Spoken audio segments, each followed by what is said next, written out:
आज हमारा देश बहुत आगे रहता है, लेकिन मुल्लों की वजह से पीछा हो गया है। किसकी वजह? मुल्लों की वजह से, मुसलमानों को। बिल्कुल सर। सबसे बड़ा जैसे कौन लोग जो हिंदुस्तान का खाते हैं और पाकिस्तान का खाते हैं, उसको तो यहाँ से भगा देना चाहिए। बवासीर एक आम समस्या है।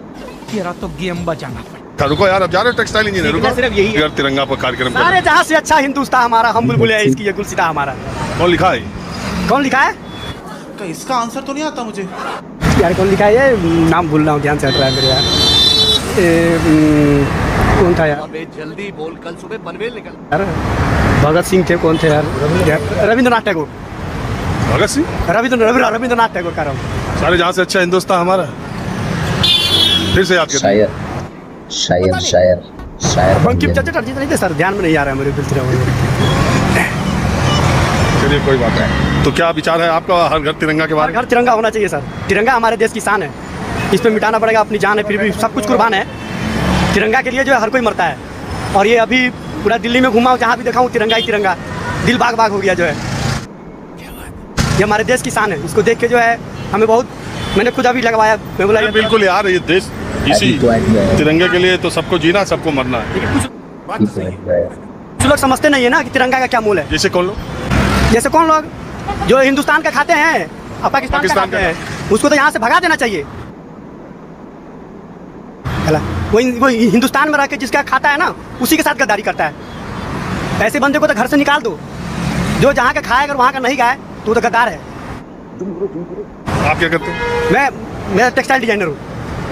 मैं ये जानता हूँ कि सर जिस घर में खाओ ना, जिसके लिए करते हैं उसके लिए कुछ करके दिखाना चाहिए। अगर हम देश के लिए आए तो देश के लिए मरना चाहिए। एक काम कर, 200 रुपए दे और 50 रुपए काट ओवर एक्टिंग के वजह। अगर देश में रहे गद्दारी करे तो ऐसा इंसान को देश में रहने का कोई हक नहीं है। आज हमारा देश बहुत आगे रहता है, लेकिन मुल्लों की वजह से पीछा हो गया है। किसकी वजह? मुल्लों की वजह से, मुसलमानों को। बिल्कुल सर। तो गेम बचाना पड़ेगा। क्या दिक्कत हुई उससे? दिक्कत सर, अब मान के चलिए अच्छा बुरा कुछ नहीं देखते हैं, प्रेम व्यवहार कुछ नहीं देखते हैं। जो होना चाहिए भाई, मिलजुल के हिंदू मुसलमान कोई बड़ी चीज़ नहीं होती, प्यार बहुत बड़ी चीज़ होती है। अभी साला तुम लोग पागल है क्या? तो ये आप प्यार की बात कर रहे हैं? आप खुद सर, मैं भी खुद कह रहा हूँ, मतलब कहने का मतलब है ये नहीं होना चाहिए। गले से गले मिला के आगे बढ़ो। तो ये आप गले से गले मिलाने वाली बात कर रहे हैं? सर मैं बात कर रहा हूँ, गले से गले मिलाने वाली कर रहा हूँ सर। आपसे मिलने आए थे। बहुत शुक्रिया, थैंक यू। था प्यार से रहेंगे तो प्यार से सब कुछ चलेगा, कभी कुछ नहीं होता। जहाँ जिसका जो रहता है वो रहेगा। एक बात सुनिए, हम तो यहाँ कास्टिज्म में नहीं जाना चाहिए, नहीं जाना चाहिए, नहीं जाना चाहिए आजकल के यूथ को, क्योंकि सबके सब बिजनेस सब कुछ सबसे जॉइंट है, सब कुछ है। हमें वर्सेटाइल रहना है, मतलब हमें कास्टिज्म में नहीं जाना। ये बड़ी अच्छी बात कही आप। I don't believe in caste. Religion में नहीं बिलीव करता। क्यों भैया? आप क्या हो मुझे नहीं, मतलब मुझे आपकी बहुत अच्छा लगता है, राजीव जी अच्छे लगते हैं, रंजन नहीं। That's why. अब देखिए बात क्या हुई। मैं आज आज़ादी के 75-77 सालों तक हम क्या नहीं सीखे।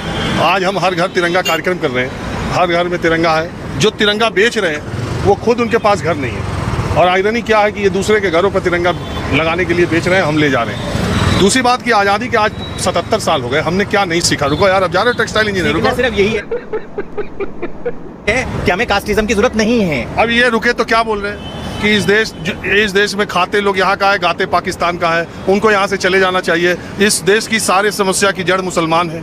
आप सहमत इनकी बात से? सर हाथ जोड़ के कह सकता हूँ, आपको अभी तक बेसिक समझ नहीं आई इंसानियत की, और समझना पड़ेगा। इंजीनियरिंग पास करना, साइंस स्टूडेंट हो, कैसे इंजीनियरिंग पास करिए पहले वो देखो। साइंस स्टूडेंट कोई टेक्सटाइल इंजीनियर मींस उसने कहीं ना कहीं से टेक्सटाइल में कुछ ना कुछ तो किया। इंजीनियर की डिजाइनर कुछ बोल रहे हैं बस। तो इतना पढ़ो। अगर डॉक्टर ये सोचने बैठ जाएगा कि तुम मोमडन होगा तो फिर तुम कभी वो इलाज भी नहीं करा पाओगे। सर वो मैं नहीं कर रहा हूँ। और कोई गाता नहीं है, कोई गाता नहीं है, ये आपके मन में भरा जा रहा है, गले मिला के मन में भरा जा रहा है सर, मन में भरा जा रहा है, समझो। तो सड़क पर भाव तो देखो, गलत है। 77 सालों के बाद। Thank you. कौन है? कहाँ से आते हैं?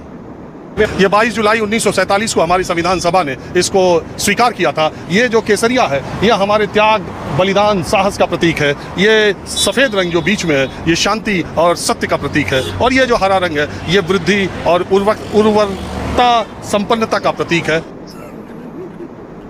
और जिस जिस देश में ये तीनों यानी शांति, साहस, बलिदान, त्याग और उर्वरता रहेगी, तभी कोई देश सही मायने में विकसित हो पाएगा। वैसे हमने केसरिया और हरे को अलग अलग अपने अपने सियासी सहूलियत के हिसाब से भी बांट लेते हैं।